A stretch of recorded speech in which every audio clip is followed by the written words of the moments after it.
আসসালামু আলাইকুম ওয়া রাহমাতুল্লাহি ওয়া বারাকাতুহু।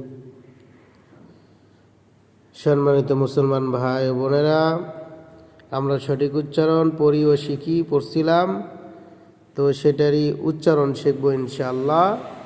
আগের ভিডিওতে বানান করে দিয়েছিলাম, এই ভিডিওতে শুধু উচ্চারণ হবে। দেখেন, এইভাবে উচ্চারণ করবেন: বানা, তানা, সানা, জানা, হানা, খনা, দানা, জানা, রনা, জানা, সানা, শানা, সনা, দনা, তার মানে তনা, জনা, আনা, গনা, ফানা, কনা, কানা,